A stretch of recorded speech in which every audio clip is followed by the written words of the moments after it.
Yes, ma'am? Mag-lunch break muna kayo. Mababangga tayo. Alam ko namang kaya mo kahit ano eh. Uy, pare, si Flawless. Ayos. Kahit sa puti, pare. Matagal nang kasal sina Orly at Elaine, pero hanggang ngayon ay hindi pa rin sila nabibiyayaan ng anak. Payak lang ang kanilang pamumuhay, nakatira sila sa isang barong-barong sa looban. Si Orly ay isang tagapagdala ng mga padala sa mga ekspedisyon, habang si Elaine naman ay bantay sa tollgate. Isang araw, dumating ang kapatid ni Orly na umiiyak at nagmamakaawa. Hiling niya na kupkupin nila ang kanilang ina, dahil hindi na raw niya kayang alagaan ito. Malala na raw ang kalagayan ng matanda, at hindi na niya matitiis ang hirap.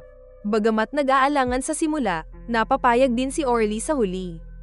Samantala, may isang binatang si Miguel pero nakapasok na bilang foreman sa isang proyekto, dahil na rin sa tulong ng isang koneksyon sa loob.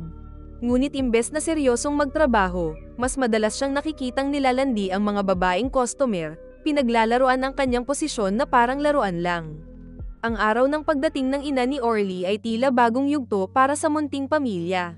Ang matanda, bulag at hirap na sa paggalaw, ay inihatid ng kapatid ni Orly. Mainit siyang tinanggap ni Elaine, magalang at maunawain sa kanyang biyenan. Ngunit si Orly, malamig at tila may hinanakit, parang tutol sa presensya ng sariling ina sa kanilang tahanan. Matagal nang magkasama sina Orly at Elaine, pero unti-unti nang nararamdaman ni Elaine ang pagkabagot. Isang araw, sa toll booth kung saan siya nagbabantay, nakilala niya si Miguel. Ang simpleng pagkikita nila ang naging simula ng pagbabago sa buhay ni Elaine. Si Miguel, pala kaibigan at bolero, agad na lumapit kay Elaine, pati ang kamay nito ay sinubukang hawakan ng walang pag-aalinlangan.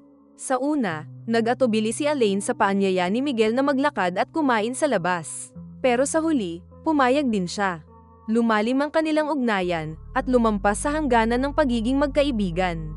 Nagsimulang umuwi ng 10 oras si Elaine, bagay na ikinagulat ni Orly. Hindi ito karaniwan sa kanyang asawa. Lalo pang tumindi ang hinala ni Orly nang maging masungit si Elaine dahil sa isang maliit na alitan nila. Habang lumalayo ang loob ni Elaine sa kanyang asawa, mas madalas naman siyang makipagkita kay Miguel. Hindi lang minsan o 2 beses, paulit-ulit. Hanggang sa si Miguel ay naglakas loob ng pumunta sa bahay kapag wala si Orly, lalo pang pinapalala ang krisis sa kanilang pagsasama. Habang sila'y naglalambingan. Bagamat bulag ang ina ni Orly, matalas ang kanyang pandinig. Lingid sa kaalaman ni Elaine, alam ng matanda ang mga nangyayari sa likod ng kanyang anak. Mas masaklap pa, tuwing magkasama sila ni Miguel, palihim itong nagre-record ng kanilang mga ginagawa. Ipinagmamalaki pa niya ito sa mga kaibigan. Sa katunayan, hindi lang si Elaine ang ginagawa niyang ganito, pati ang nobya ng sariling kaibigan ay bahagi ng kanyang koleksyon. Isang araw, nadiskubre ng kaibigan ni Miguel na ang sariling nobya pala ay niloloko siya, at si Miguel ang kalaguyo. Sa galit at sakit, nagsimula siyang magplano ng paghihiganti.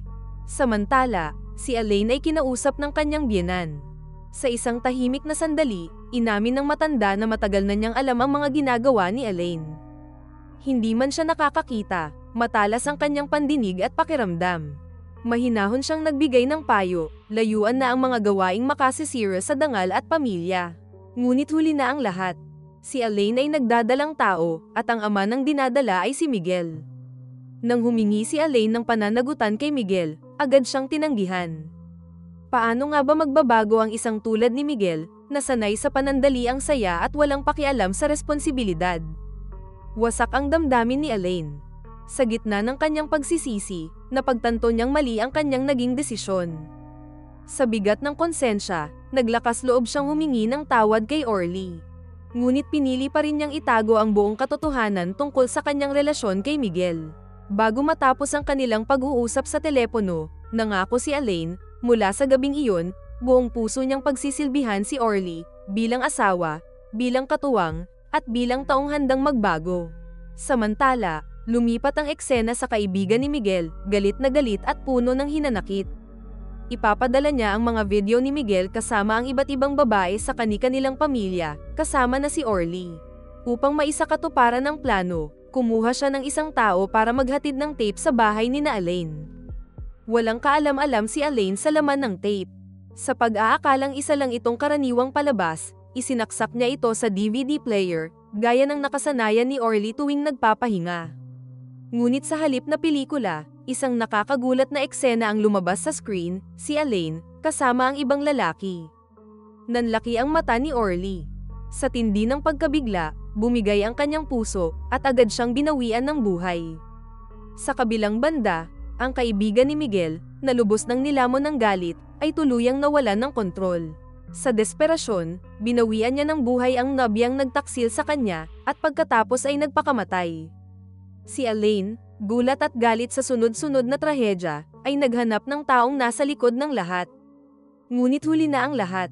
Wala na siyang magagawa kundi tanggapin ang mapait na katotohanan, wasak na ang kanyang buhay, at nawala na ang mga taong mahal niya. Sa huli, dumating ang pagsisisi, ngunit huli na. Nagtapos ang kwento sa isang madilim na yugto, puno ng pangungulila, kalungkutan, at isang tahimik na pagdurusa para kay Elaine.